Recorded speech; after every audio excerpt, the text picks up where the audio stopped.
some of the last part is very critical. You will always have an impact. What is your process of analyzing, taking decisions, and responding on the correct approach is very critical. And some of these implications are really huge. Today, you would have, with the new Data Protection Act, a lot of stringent compliances will come into play because a lot of our businesses are getting digitally driven. They are handling a lot of personally identifiable information.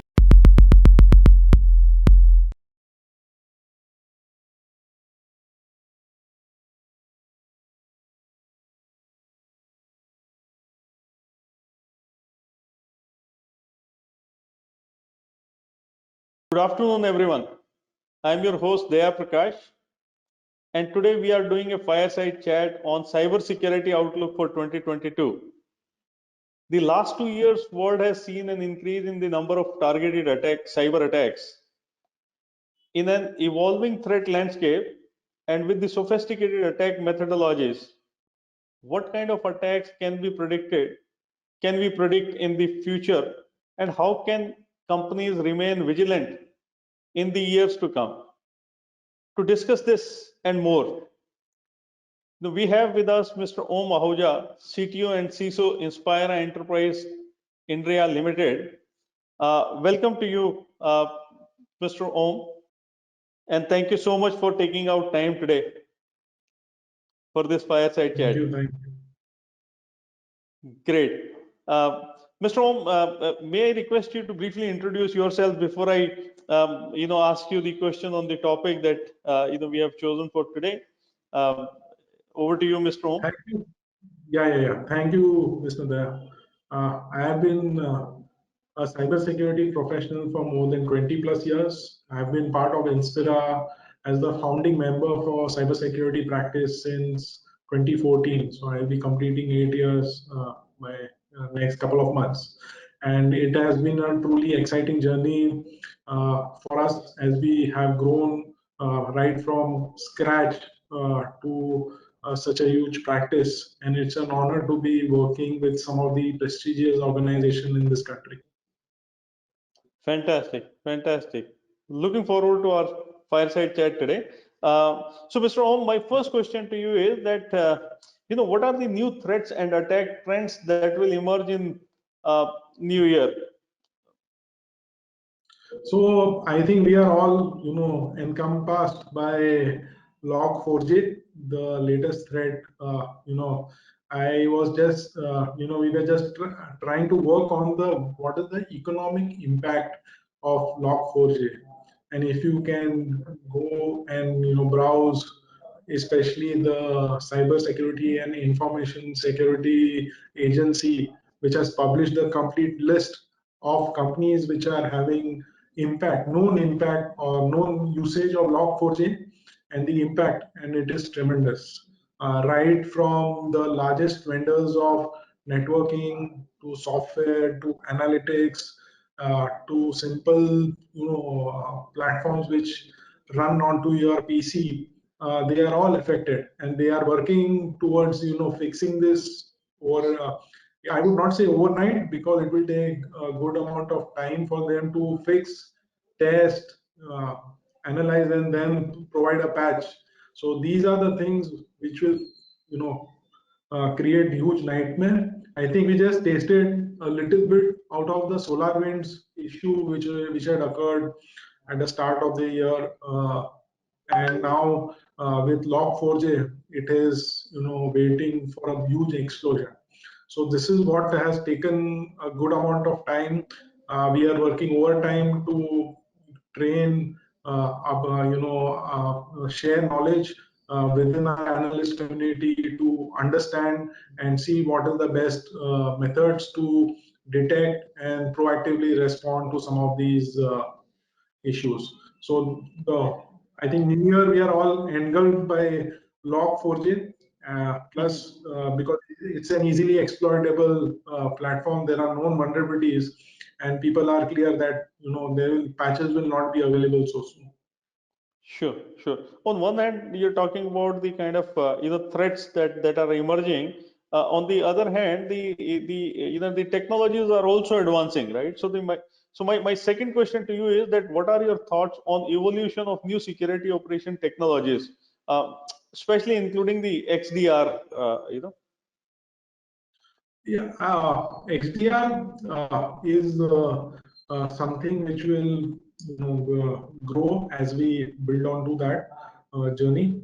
XDR will help in cases where we are seeing zero-day threats and kind of exploits what we are facing under Log4j and the earlier SolarWind scenarios.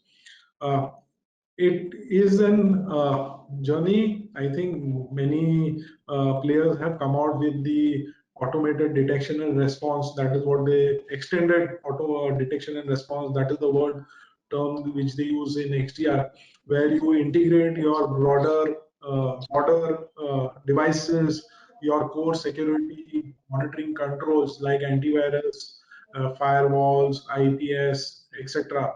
Also your DLP, etc., to look at whether you are achieving your security objective, or if there is a zero-day attack or any malicious ransomware which is trying to extract data in near real time, you are able to detect and kill at that very point when it is detected. So that is the whole objective of XDR which comes into play. Now there are a lot of analytics and machine learning piece also getting extended. There is also discussions on SASE framework model where zero trust is being used as the underlying principle to drive our adoption, where you don't trust anybody. You are creating that everybody is not to be trusted, any device or any user is not to be trusted. So these are the things which are very critical when you adopt. So these are some of the new approaches which we are seeing in cybersecurity, a mixture of zero-day along with identity-driven and access-driven approach, where lot of controls are being evaluated. Because today your information is lying everywhere, and you have multiple people connecting it at their convenience 24/7. So Sure. you would want to adopt that architecture. Sure, sure, sure. So you mentioned about zero-day exploit, right? So I want you to elaborate a little bit on that. So my question to you is that next generation approaches that you spoke about also a couple, few of them. So next generation approaches to current security problems such as ransomware and zero-day exploit. So what is your take on organizations preparing with that kind of a strategy in mind, particularly? See, firstly, what we have seen is there will be attacks, there will be ransomwares. What is our objective to minimize the impact? So that is very clear. You cannot stop any attack from happening. You would never know when an underlying platform under like Log4j is humongous. It is the most scariest thing what we have seen in my current cybersecurity career. One of the most scariest, I would say, gap vulnerability which is there to be exploited, and it would require a humongous effort. So these kind of things will come in, and these kind of things are will be exploited. What we need to understand is have a proper understanding of what assets can be exploited, how am I protecting these assets, what are my control objectives, what can be my impact, and if I have an impact, how do I respond. Some of the last part is very critical. You will always have an impact. What is your process of analyzing, taking decisions, and responding on the correct approach is very critical.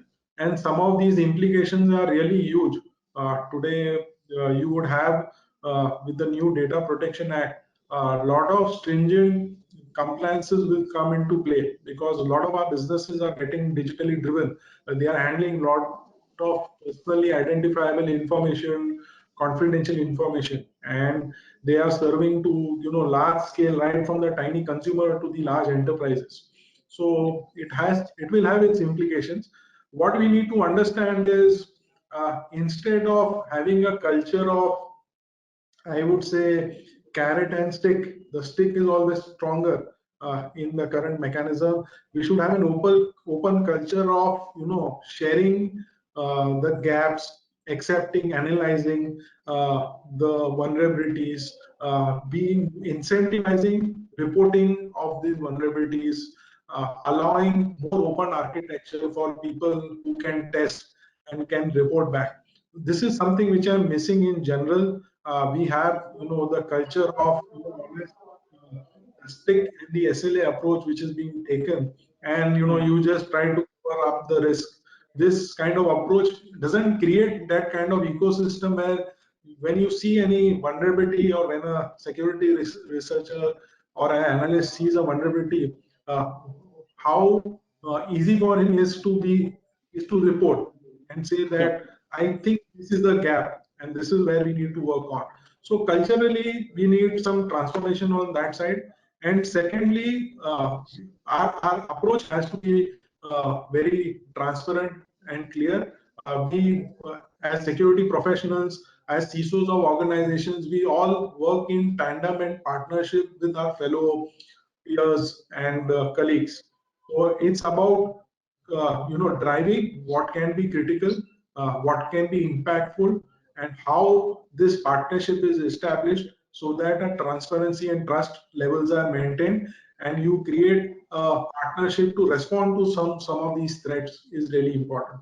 So more on the process and approach and the mindset rather than technology. Technology will come in and evolve as we build our ecosystem, but it's more on our approach and our mindset which is very critical. I think some great points you made. Some great points you made. You also spoke about automating the detection and response. In your previous in my previous question, right? So I mean, when you're talking about the complete automation, you're talking about detection and response. With regards to that, I think the future lies in being more proactive than reactive, right? So my next question to you is that what are the implications of AI in security, as per you? Yeah, I think with machine learning and artificial intelligence, there is a great amount of impact which will create, especially in situations where we don't understand how a particular vulnerability will impact and what kind of exposure I will have. So AI and ML help our analysts to understand the patterns, to understand minutely, monitor certain patterns, and then come out with deeper analysis. So these are some of the critical things which really help. We also talk about more of workflow automation in some of the technologies, how AI and machine learning enable some of these automated responses and workflows to come into play. But then we also need to understand that automatically killing or automatically responding, replacing a human analysis will never be the objective. You would not, achieve where it automatically you see a threat and you respond. So you automatically see a bullet being fired at you, and then you have a gun coming out and you respond, or you have a shield opening up. So some of these things, visually we may imagine, but then we need to understand that AI and ML help us to provide real-time analytics and understanding of the infrastructure of the data, of the application, of the performance, and collectively help us to enhance our analytical capability to take a decision. Without them, you couldn't achieve this kind of analysis because you have tons of data flowing in, tons of transactions, tons of events being generated. And this is where AI ML really helps. But you also need to understand that you are using AI ML capability to protect yourself. The other guy is using AI and ML ability to find holes within your infrastructure and attack. So there are multiple effects, and there have been discussions where suppose you have an AI and ML running, and I teach wrong things to your AI ML. I just start, creating some sort of noise which AIML understands that it's a normal thing, and then it can bypass. So there are a lot of things which are coming in, and there have been good amount of research on AIML. There has been, I think, a Microsoft open source tool where you can test the security outcome of your AIML algorithm. So these are some of the new level of testings, and analytics will grow in, because you also need to understand that how your AI/ML is trained, whether it's trained in the right manner with the right parameters, and how will it identify the wrong parameters. Right, right. And I completely agree with you. So, the whole intent of Bring Proactive and the, leveraging AI ML today is more to do with augmenting the human intelligence and nothing beyond that, Yeah. because you rightly said Also, that. there was, I think, yeah, one more point I wanted to add. I think with IBM spending good amount of efforts on Watson. So with Watson, they have created a lot of AI ML analytics in multiple industries, right Right. from healthcare to legal to banking and security. So as we experiment with AI, as we build and an understanding on how AI can be used collaboratively, by sharing insights in a structured manner, Yeah. helping take inputs in a structured manner will really help. We have all seen, some of the analytics from Facebook to automatically tag a photograph as you upload it. They also realize the danger that we are hampering somebody's privacy, Yeah. and as soon as you upload a person's data from an unknown person who's not really connected into that network and trying to get the identity of a person, can be malicious, and there has been a lot of malicious exploitation of these kind of features. We have seen a lot of deep fake technology also coming up and building up, where a person's reputation can be spoiled. Uh, you have seen the Twitter and the social media wars which happen, and there are a good amount of engines who can sway the opinion from one level to another just by creating muzzle on what kind of information flows into the network. Right. Right. Yeah. So the implications are, I mean, quite a lot. So, right. So my next question to you, Mr. Om, is about the organization, right? So, what is Inspira Enterprise India Limited bringing to the table in 2022? Yeah, we're working hard towards it. We are trying to enhance. We have our own global SOC. We are trying to enhance our capability of our global SOC. We This year we we invested in building up a federated search threat hunting platform where we could where multiple customers are using different platforms to analyze their security event and security analytics within their environment. So we created and worked to build up a federated threat hunting platform integrated with threat intelligence, which feeds in approximately 150 plus sources of different threat intelligence, and it keeps on growing to analyze and help our customers to look into real-time threat alerts which are coming in. So this is a platform which we look to mature. We plan to launch our MDR and XDR services where we'll offer this as an integrated services. So there is another third thing where we have added, where we are trying to propose human risk intelligence added onto some of the aspects for some of our mature customers.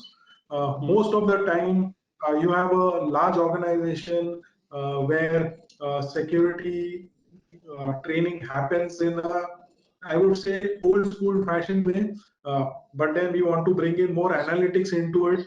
People who are working on particular role having access to certain critical set of data, how they understand their security responsibility, how third party vendors understand their security responsibility when they are working with a particular customer, how compliant they are, how do you test, and then looking at the individual score, you then plan a training plan to understand and improve their security culture. So some of these things, what we plan to add in this year. Secondly, we are also investing good amount of efforts in building new talent for industry, for to help build that culture. So in this year, probably we'll be hiring, hundreds of lateral as well as fresh students who are seeking a career in cybersecurity in different domains of cybersecurity, and provide them proper job-based trainings along with some real school on-the-job training to be driven, uh, right, taking to the depth of deeper insights of cybersecurity. And we'll work with them to invest into their capability and enhance their capability. So the talents who come out of it and are ready to be groomed further, we will work to enhance their capability and ensure that we provide best of the breed talent to the customers we are serving. Excellent, excellent. So quite a lot to expect from Inspira in 2022. Great, thank you so much. So my last question to you, Mr. Om, is that some advice that you would like to share with fellow CISOs or the organizations to generally, you spoke about how the threat landscape is changing very fast, and how should they prepare to navigate the threat landscape in 2022? Your advice to your fellow CISOs and the enterprises at large. Threat landscape in 2022 seems, advanced by Log4j and amplified multiple times at this point of time. Looks scary, but is also more scarier for two reasons. One, we will see a lot of exploitation happening now because of a lot of efforts to adopt industry 4.0. So you are seeing a lot of operational technology and IT technology getting integrated. You have a lot of analytics being run through the cloud. A lot of connectivity is improving with technologies like 5G, and you will have IoT enabled services being getting launched. Now this will also bring in a new wave of I would say attacks coming in, and holistically as an industry, collectively as a country, we need to work to enhance our cybersecurity maturity overall, understanding as a ecosystem within us. There are three reasons, because a lot of these things can be disruptive transformation economically when we provide these benefits. Like you would have direct benefit transfer of money reaching a end customer's account, but then now, as you know, this amount of money is reaching, it's easier because that person is not well versed on technology, or is not well versed in terms of protecting his identity and securing his transactions. They may lead to be exploited. A lot of this transformation on protecting your healthcare data can be counterproductive, where your data can be leaked. A lot of new services which are being enabled, you would have smart scooters, smart parking, smart lighting coming in, can be misused. You would see daily experiments of small little cyber attacks being carried on here and there, trying to bring in down some infrastructure or some grid. Some attempt is being happening globally. You've also seen, scarier things like drones being used to attack because they are fed in with particular GPS and can, bring down a particular architecture. You don't require humans now to attack. So lot of these things create uh, challenges across within the industry. So there are three things what we need to do. One, we need to ensure that we have cybersecurity education starting right into our school curriculum, because a lot of these kids are being exposed now to social media because they are now digitally getting learning a lot of things. So a lot of understanding and protection on those things are required at the grassroots level. A lot of enhancements are to be required collectively as an industry, as a nation state, to protect some of our critical assets and our information, which is we are going in right step, but we need to hasten our process much faster and run those miles much faster. And thirdly, we also need to have a lot of investments in our own research and development, incentivize a lot of openness, adopt open frameworks where uh, uh, I would say transparency is not penalized but incentivized. Reporting is incentivized and is taken in the right spirit and appreciated. These are some of the things, three things. If we change culturally, will create a good impetus as we move ahead in future. Thank you so much, Mr. Om. I think you answered all my questions, and there was a lot that at least I feel that I had to learn from it. Great takeaways. Uh, Future looks little scary in terms of how the threat landscape is changing, but at the same time, I'm very much comfortable with the way you have explained that the tools, technologies, processes improving within the organizations, and some grassroots level changes that you have suggested to bring up that security mindset right from the bottom itself to up, right? I mean, those are some of the things which will surely help us handle 2022 equally well, or better, if not what we would have handled in 2021. So really looking forward to lots of learning from industry leader like yourself, Mr. Om, and thank you so much once again for sparing out time today to be with us for this fireside chat. Thoroughly enjoyed it. Thank you so much. Have a great Thank day you. Thank and you. stay safe. Thank you. Thank you. Thank you Be so much. safe. Take care. Thanks a lot. Bye.